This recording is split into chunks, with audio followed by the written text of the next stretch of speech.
Back here on college football pregame, and nothing to see here, just your average Wednesday night one-sentence vote of confidence statement in the middle of a bye week. This was from UNC. Bill Belichick saying he is fully committed, and his boss, athletic director Bubba Cunningham, says his coach has his full support. And it gets weirder. Another musical guest has signed on to perhaps play another breakfast concert. Last week it was Ludacris, who I heard was awesome, by the way. Later in the month it will be Collective Soul. Great band. None of the students were probably alive when they were releasing albums back in the 90s, but this is a solid band. So still TBD on kickoff. Yeah. It's before the game. It's part of their Chapel Thrill They series. thought it was going to be a good season. Yeah, so they were like, let's book all these guests. Putting let's get people the cart before excited. the horse, maybe? Yeah. Yeah, maybe. Let's ask you about that. What do you make of these statements? It's a bye week and you have to come out. Also, I feel the need to mention the time of day these were released. It was like 9:30 at night. What do you make of that? Well, when you see statements like those between the university and the coach basically saying, no, we're not breaking up, you know what that is? That's smoke. And where there's smoke, there's fire. So there's definitely a lot of things going on in North Carolina, and I can tell you none of them are good. When you talk about the theatrics and the pageantry that has surrounded North Carolina, the stars that were there at the first game, the hoopla that has surrounded this program going into the season, well, it just has not lived up to that expectation whatsoever. And then when you look at the football field, they are almost 136 out of 136 FBS teams in every statistical category: offense, defense, special teams, red zone, third down, completion percentage. I mean, almost everything. It's right there. 133, 133, 133, 119. So when you look at this North Carolina program and you sit here and say, they are doing nothing on the football field that is productive. When you look at the brand of North Carolina and what it's becoming, all of a sudden they're not posting Drake May for some odd reason that we don't know why. All of a sudden the Patriots can't go and recruit some of their players. Now we're hearing from families, players that are actually there, part of the program right now. This is not the NFL environment that we thought we were going into. In fact, this is a toxic environment that we are going into. And then those statements come out. Like I said, ladies and gentlemen, where there is smoke, there is fire. Yeah, we'll get into this a little bit deeper later on in the show, just because there is so much here. I do think it's kind of funny that they're supposed to be the 33rd NFL team, and they're the 133rd college football team. So not ideal there. But there were a few other coaches kind of feeling some heat this week. It sounds like a report saying, barring a miracle finish, that Billy Napier will still end up out at Florida. What would a miracle finish have to look like, BMAC? Some unexpected wins. Against some high-level teams. They already got one against Texas. And see, that's the thing about Billy Napier. We kind of saw this same road a year ago where people were ready to say he's going to be done, they're going to part ways, and he went out and did enough to be able to stay there in Gainesville. And I could potentially see the same thing happening, Gator fans. I know you might not want to hear this, but let's keep it real. Right now, you're 2-3. What we saw last week is such a Billy Napier thing. If they lose, he's probably going to be out for sure. Guess what he does? Oh, we win. And they did so in a dominant fashion.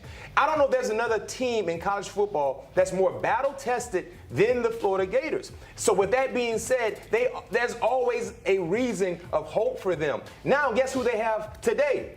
A&M, one of the best teams in the SEC, on the road. Guess what Billy Napier potentially might do? Do the same thing he did last week. Yeah, you want to kick him to the curb and say, you know, we're done, and he goes out and do what he did last week in winning in an unexpected game in a very, very stylish fashion. So me personally, when you look at them, they have 7 more games left. Let's say, hypothetically speaking, when you look at the teams they got to play against, the noteworthy teams, if they're 5-2 in that 7-game stretch, what happens then? So that means you had to take care of business against potentially A&M, Mississippi State, UGA, Ole Miss, Tennessee, and FSU. In that 7-game stretch, if you win 5 of those games, you're beating multiple ranked teams, right, on a national stage. We saw that a year ago. I think if that happens, guess what? Oh, Billy will be in Gainesville once again. Hold on, let me ask you something. I gotta ask something. Listen, I know our producer's gonna tell us to be quick, wrap it up. But wouldn't that just frustrate you even more if you're somebody that makes the decisions in Gainesville? Because again, you go out and you beat Texas, right? You look good. You shut down Arch Manning, you rip through their defense. Then you lose a game here where it's just a head scratcher, where it's like, oh my gosh, why? What are we doing? Billy Napier has confused us again. And then they do what they did last year. They finished the season on a wonderful note. You get DJ Lagway back, and then you think this is your year. And then it starts out and it's like, oh, well, it's not our year again. But guess what? We beat Texas. We can beat this team. That's got to be frustrating. It's like, Billy Napier, you're showing me you can do it, but you're just not doing it. Where's the consistency? In this 7-game stretch, they have 1, 2, 3, 4, 5 ranked teams. Yeah. If they win 5 of those ball games, He's back. He's back. Yep. It's wild. It's the great meme I saw going across social media, whereas Billy Napier, when his back is against the wall and it's just a picture of Nick Saban, he just turns into a fantastic coach. There is another coach that's facing some pressure this week, James Franklin. Has Penn State maybe reached its ceiling with Franklin? Not yet. Okay. I'm preaching patience to Penn State fans. I'm preaching patience because it looks awful. Hey, you guys shut up. You're over here laughing. It looks awful, right, to go and lose as a 24-point favorite against UCLA. It does, yeah. You know what's worse than that? Losing as a 28-point favorite at home. That's what Notre Dame did last year to Northern Illinois. No. You know what's worse? Losing to your rival for the 4th time in a row. That's what Ohio State did last year. Both those programs were we got to fire our coach. We got to get rid of Marcus Freeman. We got to get rid of Ryan Day. Guess what happened? Those two teams faced in the national championship game. How quickly we forget that it wasn't that long ago. Penn State was in overtime versus Oregon, a team we all think to be the best team in the country. Let the season play out before you fire James Franklin. You are who you are. Let's see. They still have Iowa. They still have Ohio State. But hold on. Indiana at home. They could win those games and be 10-2. Hold on. We went into this season saying that as of right then, at that moment, all of us, including Danny Cannell, the ceiling for Penn State was beating up on the little guys and then losing the big game. Well, what has happened this year? They've lost the big game and they've started losing to the little guys. So how have they not reached their ceiling is going down. The season's not over yet. It is over. It is over. Okay. It is. You know what? We were very. You kind of convinced me because we were very quick to bury a Notre Dame. We were quick to bury an Ohio State. And who played for the national championship? We're seeing eye to eye.